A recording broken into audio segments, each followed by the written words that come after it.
Bon, il faut dire OK. C'est bien. C'est bien, il y a déjà 24 personnes. Bon. Vous Voilà. m'entendez? C'est bon? Oui, oui, on vous entend, docteur, on vous entend. Très bien.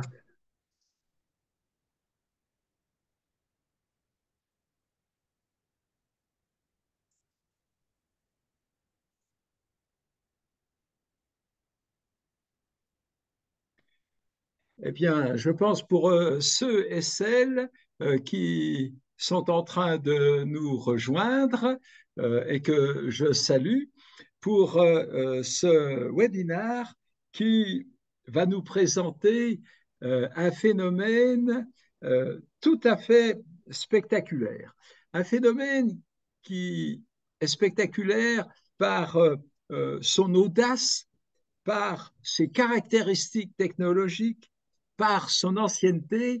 Et c'est tous ces éléments-là, dans une heure trop courte, que nous allons essayer de comprendre ce phénomène extraordinaire qui s'est développé essentiellement dans la Perse ancienne, mais aussi après avec la conquête arabe ailleurs, nous verrons tout ça. Et pour parler de ce sujet extraordinaire, qui concerne ce phénomène qu'on appelle les ranats, eh bien, j'ai la chance d'avoir comme invité Reza Farnoud. Reza Farnoud, qui, à l'origine, a deux vies, si je puis dire.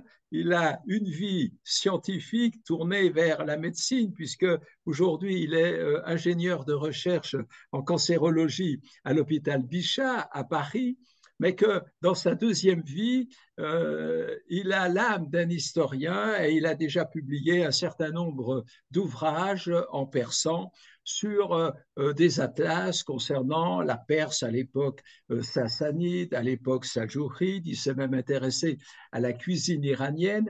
Et depuis quelque temps, il s'est penché sur ce phénomène extraordinaire que l'on baptise Hanat en iranien et dont il va essayer de nous donner les secrets.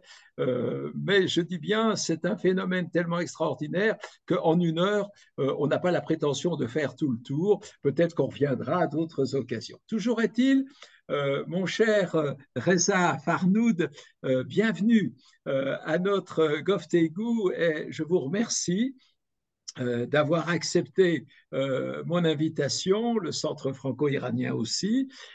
Et je vais commencer tout de suite dans le vif du sujet parce que les minutes sont très chères, en vous demandant, dans ce pays qu'est l'Iran, un pays qui est marqué, on le sait, depuis un certain nombre de millénaires par des zones arides, des zones semi-arides. Donc, les hommes dans ces régions vont se soucier de l'approvisionnement en eau. Est-ce qu'on peut commencer par le début? C'est-à-dire, pourquoi?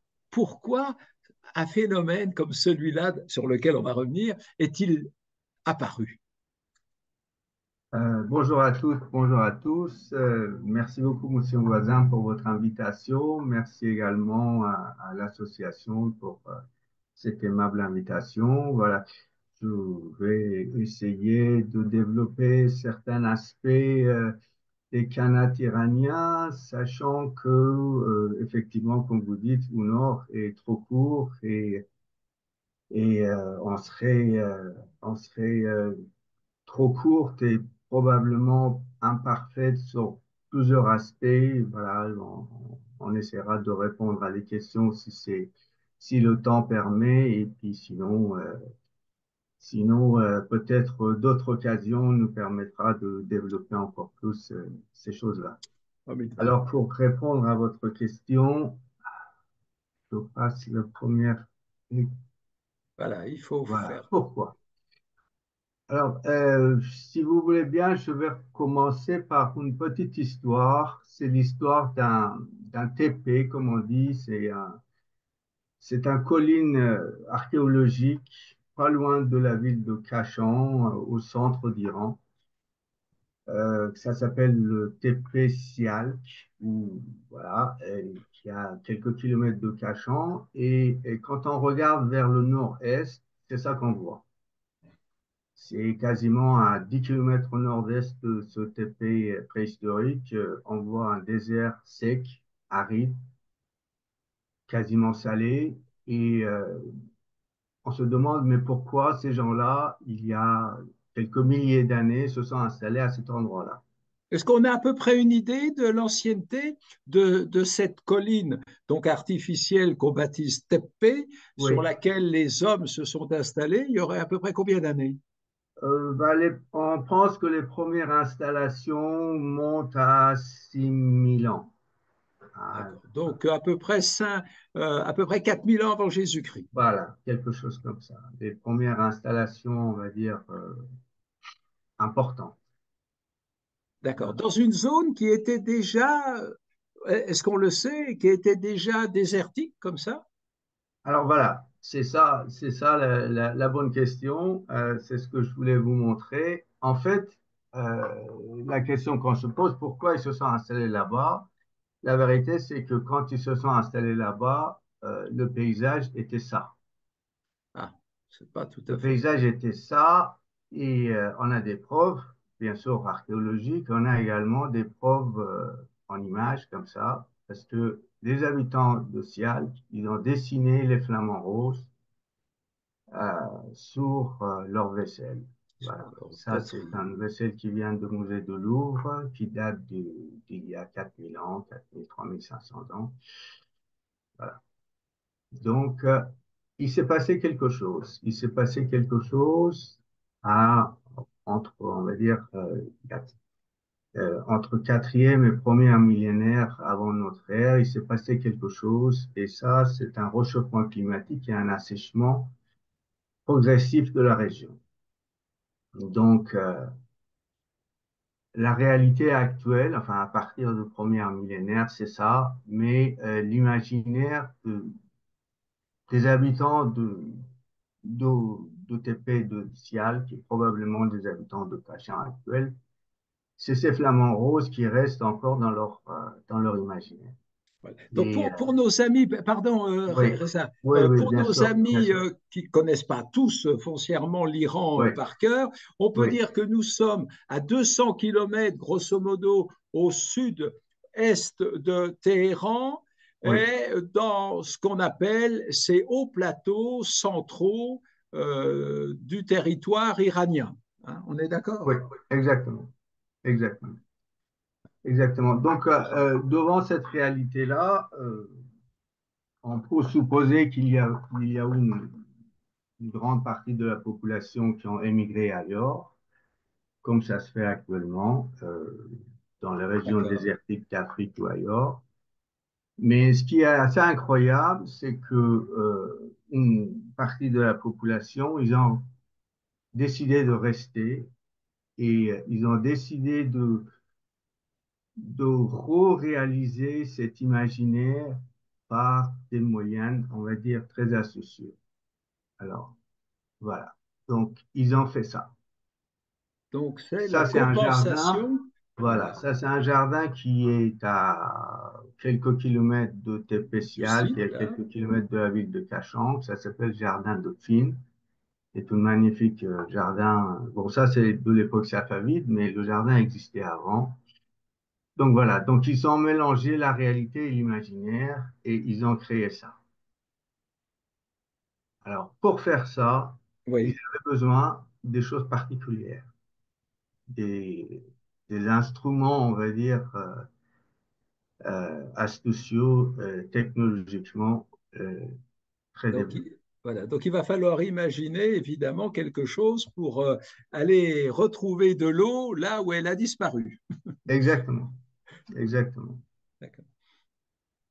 Alors, si on regarde Oui, le jardin de Fine, ça c'est un autre jardin qui est équivalent au jardin de Fine, ça s'appelle Charzadi, un peu plus au sud dans la région de Kerman, mais c'est exactement le même dispositif, la même géographie. Qu'est-ce qu'on voit? On voit que le jardin, il est encerclé, bien sûr, par le désert. Donc le désert persiste. Mais on a pu créer le petit jardin des flamants roses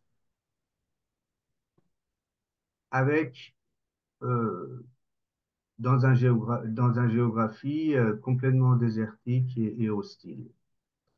Alors c'est important la photo que j'ai choisie de jardin de Chazadeh parce que on voit deux éléments importants à mon avis. La première, c'est qu'au fond, très loin, on a des montagnes, des hautes montagnes enneigées, même en été, qui est notre réservoir d'eau permanent. Ça, c'est très important. On reviendra sur ce point. Ça, c'est, on va dire, la géographie du monde iranien, du plateau central surtout. Il faut avoir ces montagnes enneigées parce que c'est notre réservoir d'eau.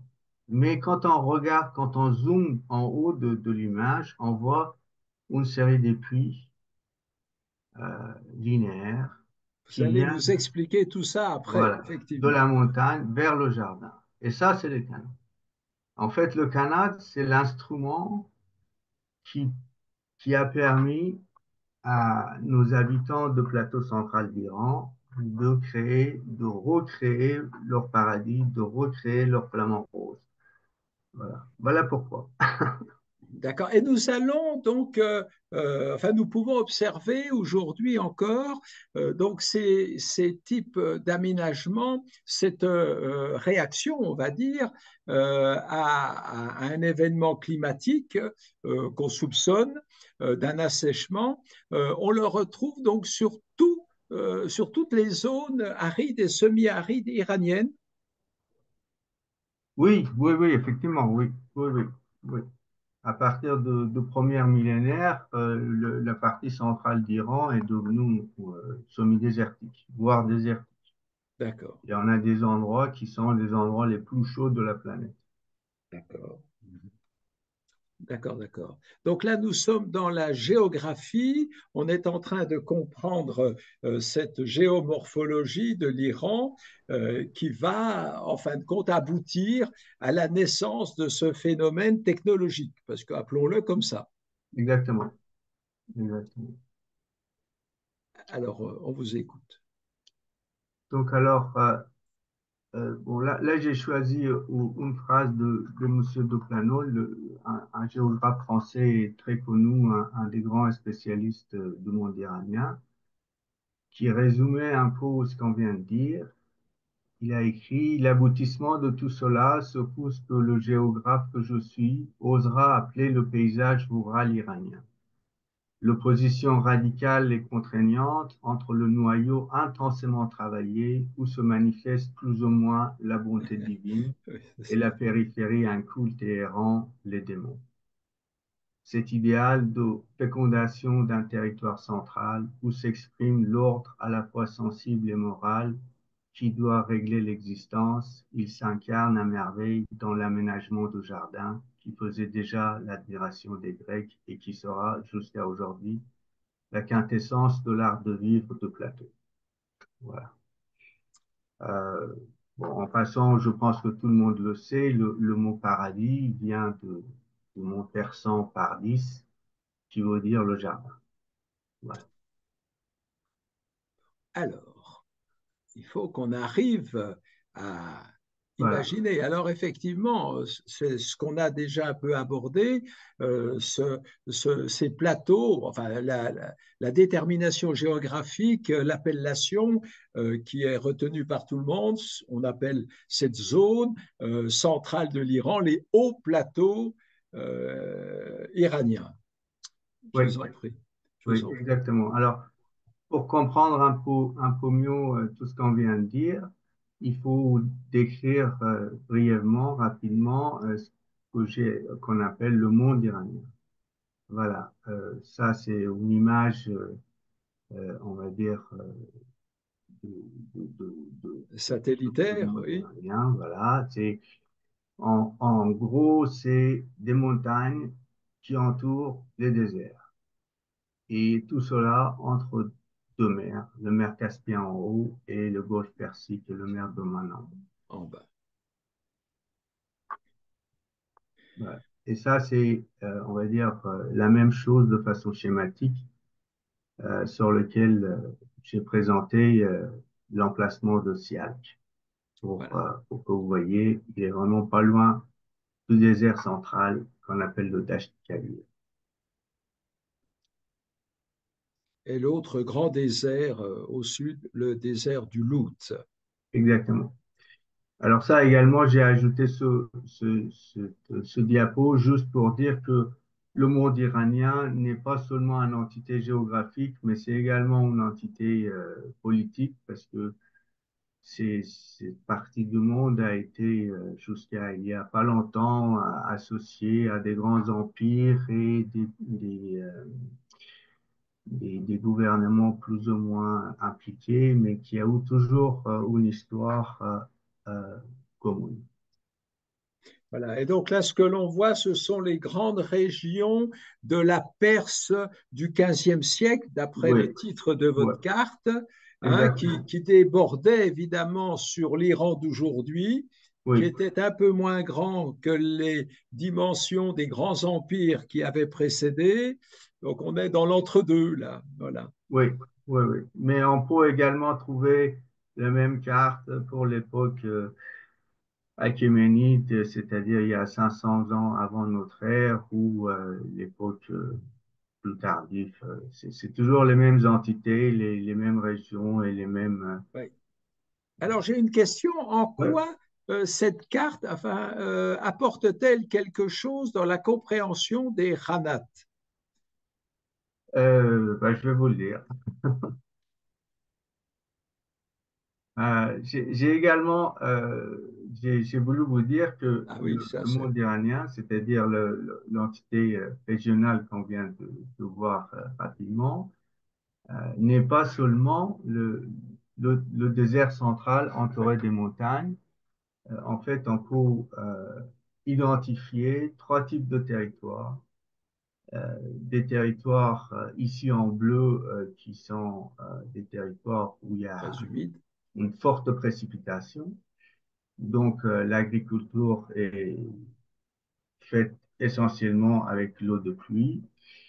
Les territoires entourés en vert, qui sont des régions semi-désertiques, mais qui ont la chance d'avoir des grandes rivières qui les traversent. Donc, l'agriculture est faite essentiellement par des canaux de surface qui distribuent l'eau des rivières dans les champs agricoles. Et puis, il y a une grande partie au milieu qu'on appelle le plateau central. Voilà, c'est là où on va s'intéresser parce que c'est là où les canaux ont été utilisés et sont utilisés encore pour amener l'eau là où il n'y a pas. Voilà, Ah oui, c'est c'est un vaste territoire. voilà, exactement. Euh, donc ça reprend un peu ce que je viens de dire sur le schéma précédent. L'endroit très arrosé au nord, l'endroit où il y a des rivières au nord-est et au sud-ouest, Oui, steppe. et puis le plateau central où il y a notre désert central avec nos petits jardins irrigués par les canaux.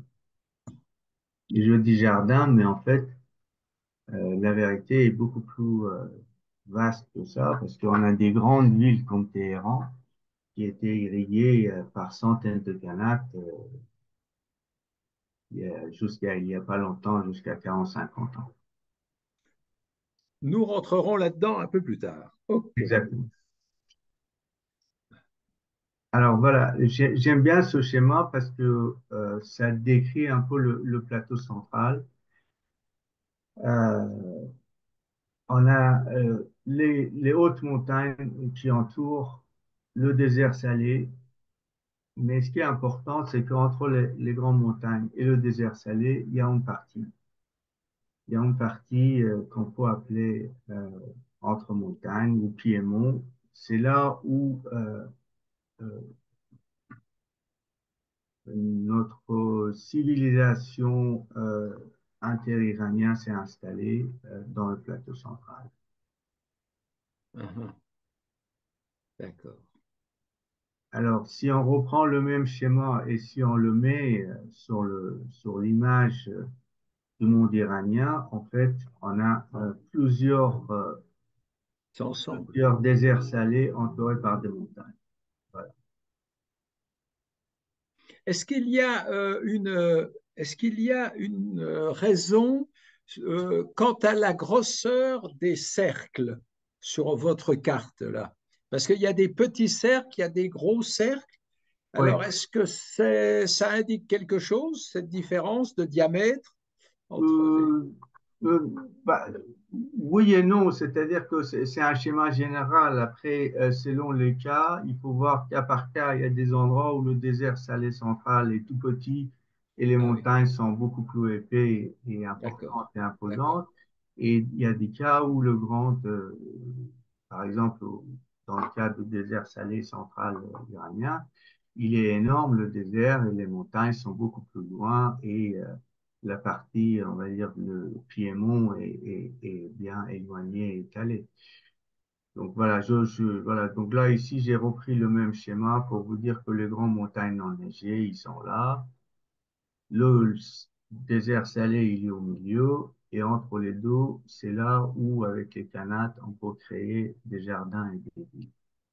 Alors, sur ce schéma, il y a une distinction intéressante, c'est que euh, il y a des villes qui sont irriguées par l'eau de surface. Il faut dire qu'il y a très peu de rivières permanentes dans le plateau central, mais il existe. Et à côté de ces rivières permanentes, par exemple dans le cas de Ispahan, on a les villes les plus anciennes du plateau central. Et puis les villes, on va dire les plus récentes, sont celles qui sont éloignées des rivières permanentes, qui sont dans des endroits sans eau de surface et qui sont irriguées essentiellement par l'eau souterraine, c'est-à-dire par le canal. d'accord.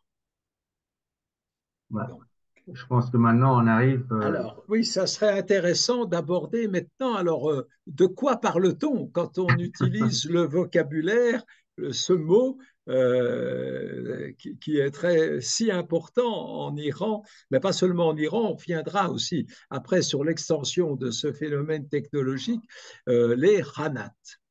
Voilà, Qu'entend-on par Hanat? exactement. Alors, voilà, c'est un schéma très simplifié Hmm. qui nous montre qu'est-ce que c'est un kanat. Alors, le deuxième nombre de kanat, c'est Kariz. C'est une Caris. galerie, c'est un réseau de galeries souterraines qui amène par gravité l'eau d'un aquifère de montagne vers la surface dans un emplacement situé plus bas où s'étend la ville, les jardins et les champs. Voilà. En gros, je ne sais pas si vous voyez la flèche. Oui. Euh, on a une galerie, j'ai perdu la flèche. Mais si On vous a la baladez la galerie souris, c'est centrale, bon. voilà le numéro 7 dans le schéma, qui est Oui. relié à des dizaines, voire des centaines de puits verticaux. On va expliquer après à quoi ça sert. Tout cela, euh, ça consiste les parties essentielles du canal qui va de l'aquifère, c'est-à-dire de la rivière souterraine, jusqu'à la surface avec une galerie quasiment horizontale parce que l'eau doit pouvoir s'écouler quand même. Donc il y a une petite pente, mais la pente n'est pas importante parce que si la pente est trop importante, il y a trop de dégâts et on serait obligé de revenir plusieurs fois par an pour faire des réparations. Donc notre village numéro 4 il est là, les champs numéro 5 sont là, le canal permet d'amener l'eau jusqu'à ces endroits-là. Alors, il y a deux parties importantes à distinguer dans un canal. C'est la partie 10 ici, c'est la partie drainante, c'est-à-dire la partie qui est en contact direct avec l'aquifère. la partie qui reçoit l'eau par drainage, et puis la partie 11 ici, qui est juste, c'est un canal de transfert d'eau. Une fois qu'il est rempli dans la partie 10, l'eau coule sur la petite pente, ou la faible pente, vers l'extérieur. Voilà. Donc partie drainante et puis la partie de transfert.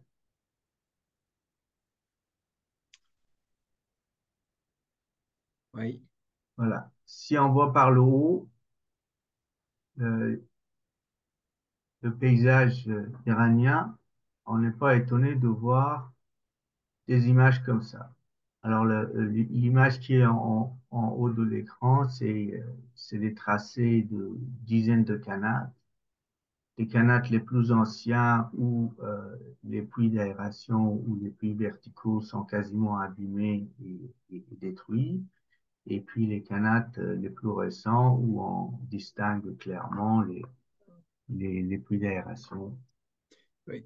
Donc, Je fais juste une petite bien sûr, intervention. bien sûr. Pardonnez-moi, c'est parce que je vois un message qui arrive souvent de nos auditeurs Oui, qui s'interrogent par rapport à des connaissances qu'ils ont lues, des informations sur l'image et la technologie de ces amenés d'eau qui existent dans d'autres pays, le Maghreb, ainsi de suite. Alors nous reviendrons dessus à la fin parce que antérieurement, c'est quand même là que tout se développe et nous verrons peut-être en conclusion comment le système va être exporté notamment dans le monde arabo-musulman. Mais pour l'instant, voilà, là nous avons l'exploitation la plus dynamique et probablement la plus ancienne de ce phénomène. Donc on se concentre sur les ranats d'Iran ou de Perse, puisque c'est plutôt ce monde-là. Et puis, à la fin, je vous promets, nous évoquerons avec Reza Farnoud ce système sous ces noms différents, là, dans des pays alentours où le système va se développer. Mais restons en Iran avec ces schémas que Reza Farnoud est en train de commenter. Je vous en prie. voilà. Donc, les deux éléments importants du Kanat donc, sont d'abord la galerie horizontale qui permet d'amener d'eau à partir de l'aquifère vers l'extérieur. Ça, c'est une image d'une galerie horizontale en construction parce qu'il n'y a pas d'eau à l'intérieur. Alors, la largeur des galeries horizontales sont très faibles. Vous voyez, c'est de 80 cm jusqu'à 1,50 Un m, mètre. c'est-à-dire vraiment le minimum pour que quelqu'un puisse entrer pour, à la fois pour le creuser, mais à la fois entrer pour les réparations éventuelles. Parce que, en fait, les galeries, que ce soit les galeries horizontales ou les plus verticaux, les plus petites possibles, parce que moins on enlève la terre, plus on peut avancer rapidement, moins ça coûte cher et plus les réparations sont faciles. Mais il faut qu'il y ait un minimum d'espace pour qu'une personne puisse entrer et travailler. Puisse travailler et évacuer les déblais. Ouais. Exactement.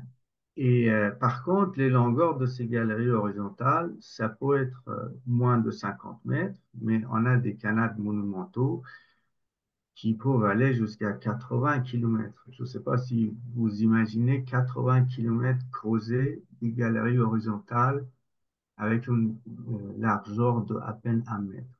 C'est un travail immense. Sachant que la moyenne des galeries horizontales au niveau au moins dans le monde iranien, c'est de l'ordre de 4 à 6 km, ce qui n'est pas quand même négligeable. Alors, deuxième élément important dans le canal, c'est le puits vertical. Alors, le puits vertical, c'est à la fois le puits d'aération, mais aussi au moment de la construction, je vais essayer d'expliquer un peu, ça permet de sortir les Les déblais. déchets et au fur et à mesure d'avancement de la construction du canal.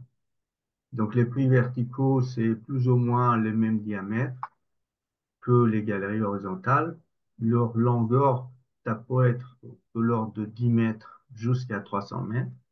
Là, on parle de la profondeur, hein. Quand on De la parle de la longueur profondeur, du oui. puits, c'est la Oui, oui. profondeur de Alors ces puits. là, c'est pareil, des canates à 300 mètres, c'est rare, mais ça existe. Ben oui, ça Ça existe. existe, on a plusieurs exemples dans le monde iranien.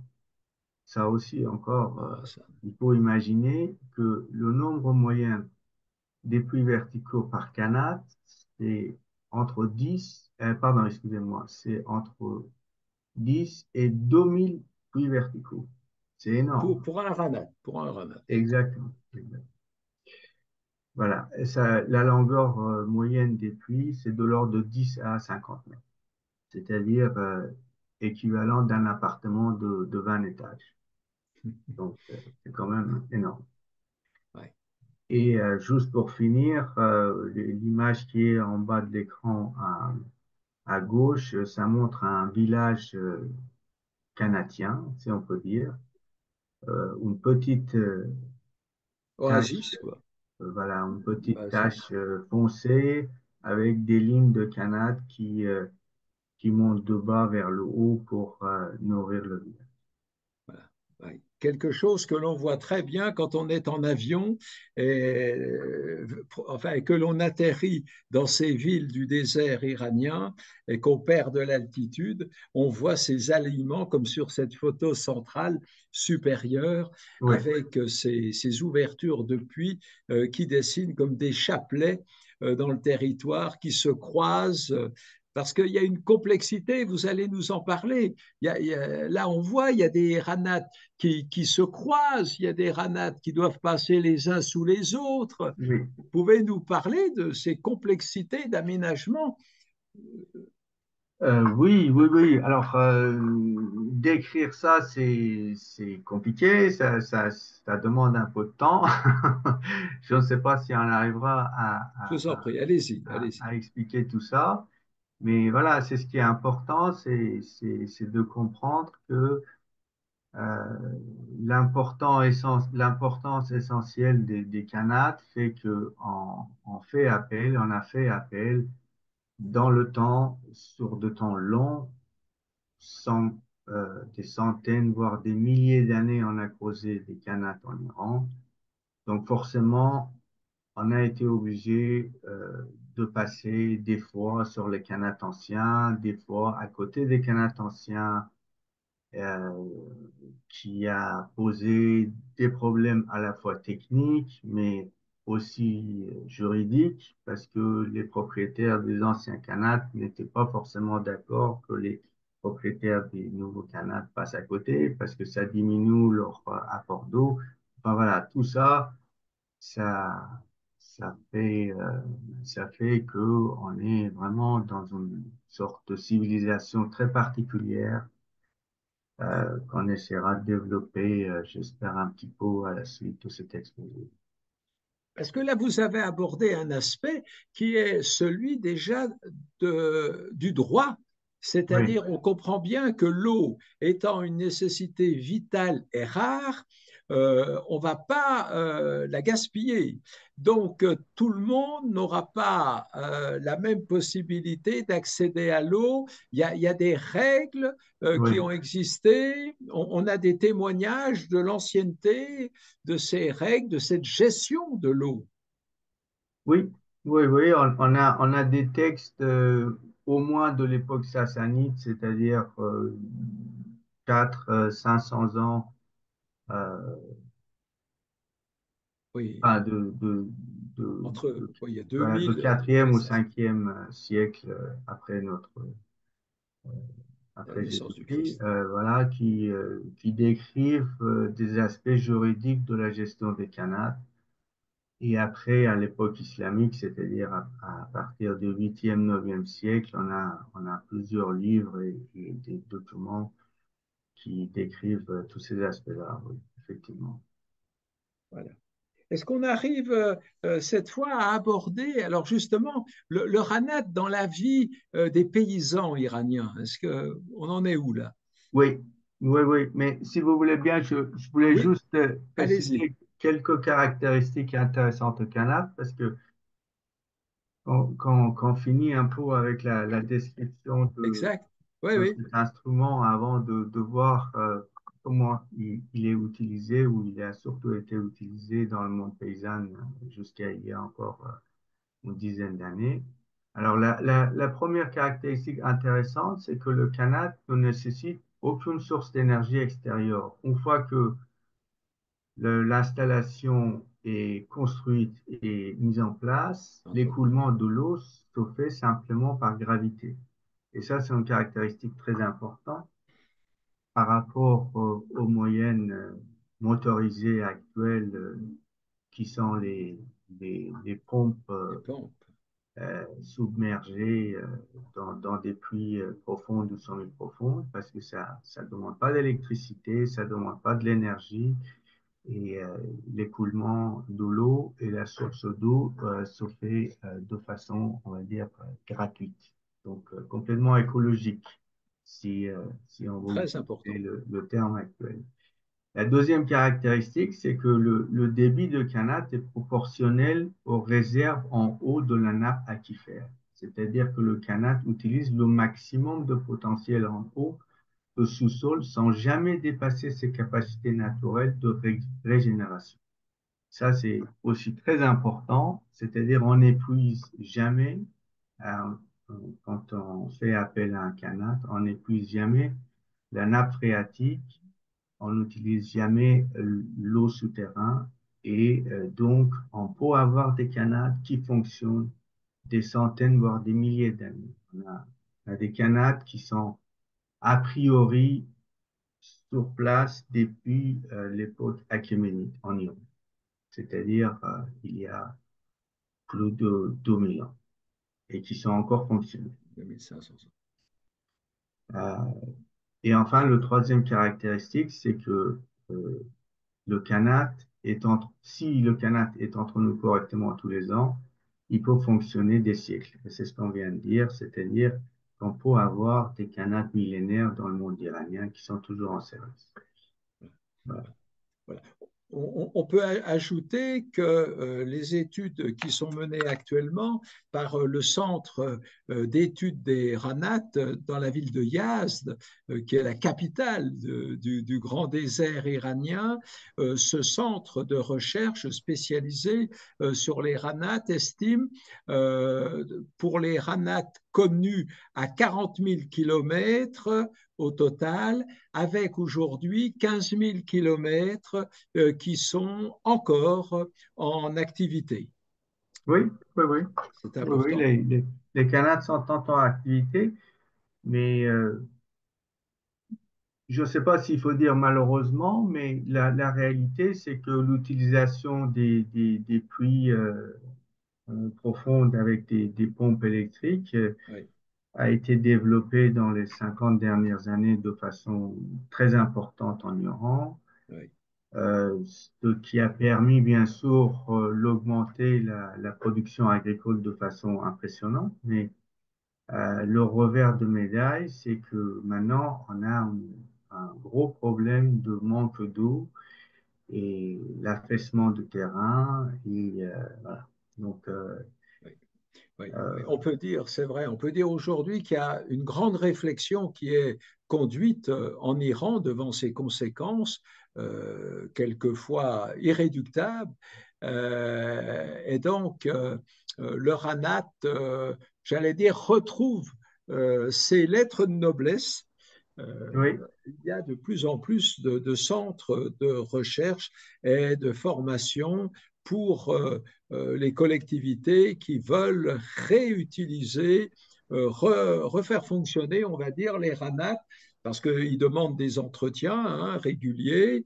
Il y a des affaissements dans les galeries, puisqu'il n'y a pas de soutènement, il faut quand même le dire, c'est creusé à même le sol, la couche géologique, souvent faite de limon, de grès, mais assez souple, fragile. Là, on est en train de connaître, moi, il me semble, on est en train de connaître un virage, justement, dans la reconnaissance de l'utilité écologique du Ranat sur son principe. Très important. Très bien. Reza, à vous. Oui. Alors, Alors voilà, c'est une carte oui, qui vous montre un peu où sont les Khanats dans le monde iranien. ah oui, là c'est très parlant. Alors, la région des Khanats, c'est la région qui est entourée par la ligne bleue, qui est quasiment la même chose ce qu'on Pareil, a montré pour le plateau central. exact, Et donc, les Khanats sont essentiellement une installation de plateau central. exact. La raison est évidente parce que c'est là où on a besoin d'eau, c'est là où on n'a pas d'eau de surface et c'est là où son utilité euh, apparaît clairement. Euh, Par contre, les régions qui sont entourées en rouge, c'est-à-dire les régions soit avec une forte pluviosité, soit servies par des grandes rivières, soit vraiment très très secs, c'est-à-dire les déserts centraux, les Kanaks ne peuvent pas exister. Alors sur la carte, j'ai également ajouté le nombre des Kanaks qui est bien sûr très approximatif. Euh, Ceux qui sont recensés. voilà, dans l'Iran central, on parle de plus de 40 000 Kanaks. Des fois, on parle plus de 100 000 Kanaks, mais bon, j'ai choisi un chiffre, on va dire, intermédiaire, supérieur à 40 000. Dans Turkménistan actuel, on est de l'ordre de 1000 Kanaks. Dans l'Azerbaïdjan, on est de l'ordre de 1500. Dans Afghanistan, surtout de la partie sud-ouest, on est à plus de 7000 Kanaks. Et au Pakistan, on est à plus de 3000 Kanaks. D'accord, d'accord. Voilà. Très Et important. voilà. Et D'accord. un peu pour confirmer ce que vous venez de dire, la longueur totale des Kanaks iraniens, avec une petite calcul, euh, dépasse facilement 400 000 kilomètres, qui est égal à la distance entre la Terre et la Lune. Mhm.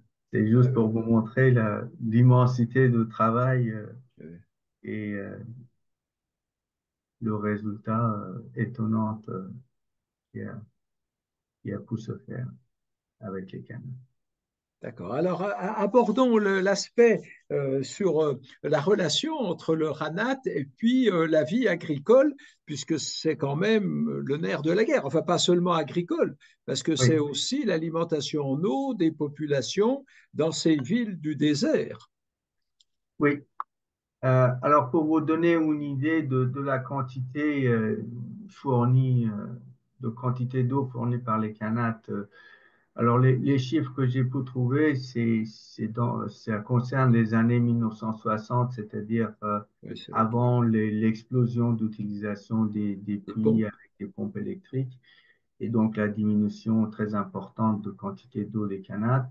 Mais malheureusement, les chiffres plus anciens n'existent pas parce que voilà, à l'époque, on ne s'intéressait pas à ce genre de chiffrage.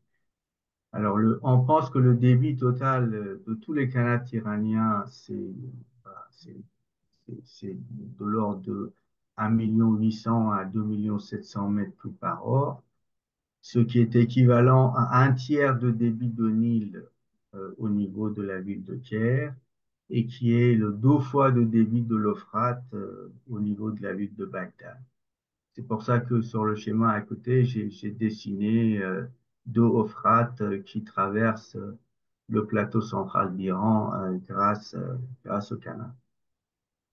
Euh, voilà, donc alors ces eaux permettent les canaux, pardon, permettent de récupérer plus de 40% de la totalité des eaux souterraines en Iran, ce qui permet à son tour l'irrigation de un tiers, voire la moitié des terres irriguées en Iran et fournissent plus de la moitié de la production agricole du pays.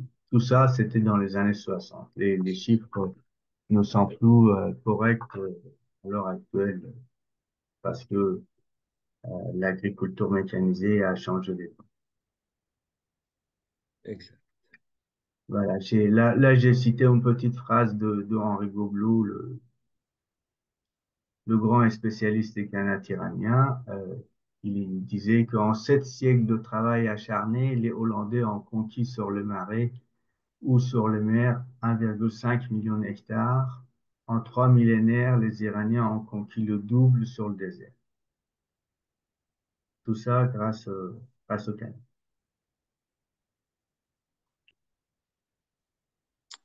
Alors, Alors, si vous voulez bien, on va aborder on va dire l'aspect technique.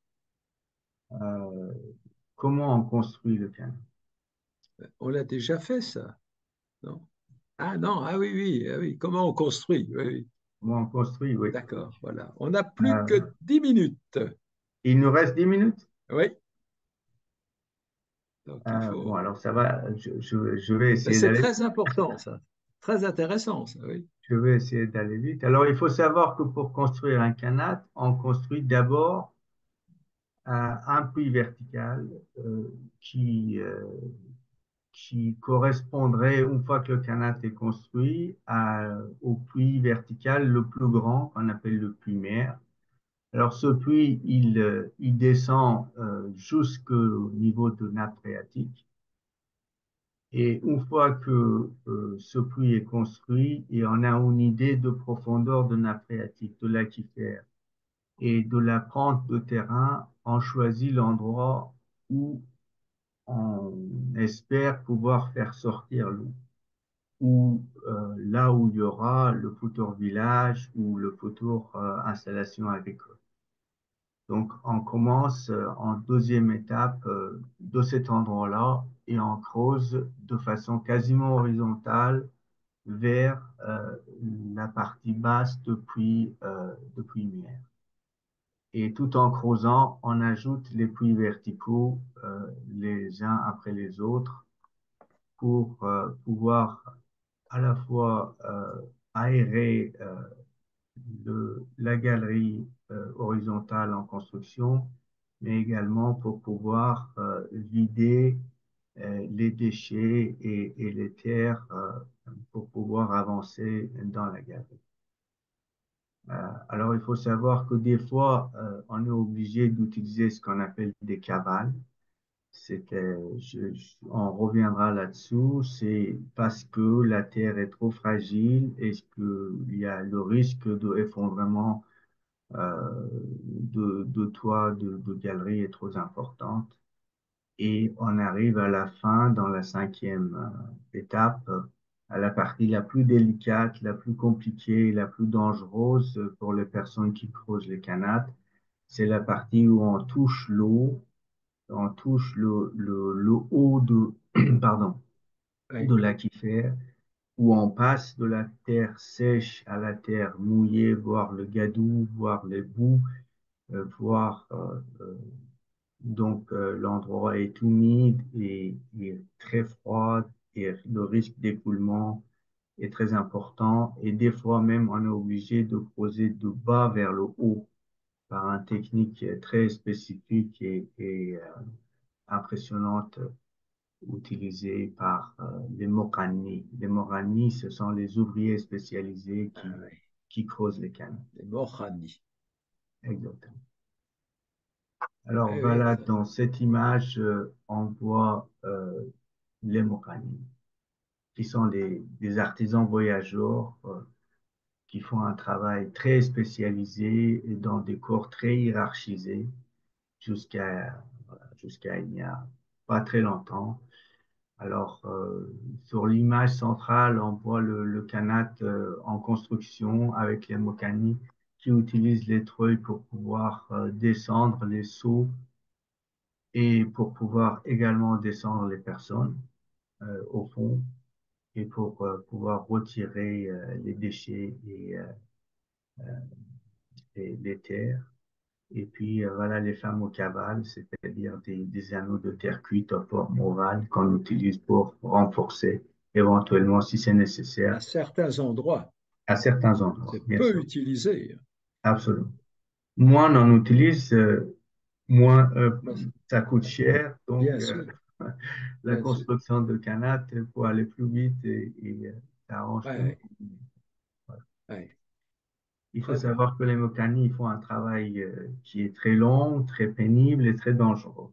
Et l'équipe de travail, c'est constitué de 5 à 10 personnes, mais pas plus. Donc, c'est un travail qui est long. La lenteur de travail, c'est un paramètre très important parce qu'il faut savoir que on utilise des techniques très rudimentaires, des outils très primitifs comme des pioches ou des Très- outils de travail qui sont inchangés depuis des milliers d'années. Donc, le fait de travailler lentement, ça permet de corriger les erreurs et de, de corriger le tir, si je peux dire, euh, pour à la fois sur la pente de la galerie, sur la direction de galerie ou les endroits où il faut faire ou ne pas faire des puits verticaux. Donc ça, c'est un paramètre très important. Ce qui oui, explique qu'on peut construire des installations aussi monumentaux qui sont les canats avec des techniques aussi rudimentaires. rudimentaire. Oui. On a une idée du temps que l'on met, alors ça dépend de la profondeur, Oui, j'imagine, oui, la moyenne quand on imagine un Ranat qui fait 8 km, oui, on a une idée du temps qu'il a fallu pour réaliser oui. la Je, connexion? ouais, je peux vous en dire quelques mots sur le deuxième ou troisième diapo qui va venir. Oui, Ça, c'est juste pour vous montrer qu'une fois que le canal est construit, le travail de Mokani n'est pas terminé parce qu'il y a des réparations en oui, permanence qu'il faut faire. oui, On peut avoir des puits verticaux qui sont détruits à cause des pluies torrentielles. On a très souvent des sédiments calcaires qui se mettent au fond de canaux et il faut les extraire. Donc, nos Mokani sont en alerte et en travail de façon permanente. Et d'accord. Il nous reste voilà, 5 minutes. voilà deux cas de réparation encore plus compliqués. C'est quand la nappe phréatique descend et on est obligé soit de prolonger Ah oui, euh, la galerie horizontale, soit carrément de faire une galerie horizontale plus bas, tout en prolongeant les puits verticaux. Voilà, qui demandent bien sûr beaucoup de travail supplémentaire pour les moraines. Alors, pour répondre à votre question, la durée de construction de Canat de l'ordre de 10 à quelques kilomètres avec un puits-mer oui, quand même. de 10 à 20 mètres, c'est-à-dire un canal vraiment très ordinaire, c'est de l'ordre de 15 à 25 ans. Enfin, c'était de l'ordre de 15 à 25 ans il y a quelques années. Et pour un canal de 6 kilomètres, euh, ça c'est un autre exemple, il a fallu 39 ans pour un ouvrier, 8 ans pour une équipe de 5 ouvriers. Et il faut savoir que la construction de canal, c'est une affaire qui coûte très cher, surtout pour une population agricole. Alors, on a estimé que par kilomètre, selon la nature de terrain, on était de l'ordre de 1000 à 5000 dollars pour la construction des canaux. Mais dans la région de Yazd, où les canaux sont beaucoup plus longs et beaucoup plus profondes, l'estimation était de l'ordre de 27 000 à 54 000 dollars par kilomètre. Donc, il nous faut des investisseurs très fortunés pour pouvoir construire des canaux. On a une question d'un de nos auditeurs qui Oui, effectivement est une question technique en disant, mais quel était le principe pour étudier et calculer la pente du Ranat? Quand on a 80 km, bon, on n'a pas toujours 80 km, on a 6 km, 20 km, 30 km, 80 km. Est-ce oui, qu'on a une idée du calcul de la pente? oui, oui, bien sûr, bien sûr. Tout ça, c'est décrit de façon très détaillée dans les manuels. Moi, j'en parle également dans le livre qu'on a présenté au début de la présentation, mais bon, pour vous expliquer, il me faut beaucoup de temps. Voilà. Beaucoup de Écoutez, je temps, pense qu'on ne le temps pourra est pas, court, mais bien sûr. en gros, on peut dire que on creuse de façon horizontale et puis on crée une pente très faible de l'ordre de 1 millième, voire un 2 millième, une fois que la construction avance. Voilà. Écoutez, voilà, le temps nous est terminé. Il y a plusieurs personnes qui nous posent la question si c'est possible d'envoyer par mail des questions à notre invité. N'hésitez pas. Envoyez-nous vos questions, nous les transmettrons à Reza Farnoud qui vous répondra.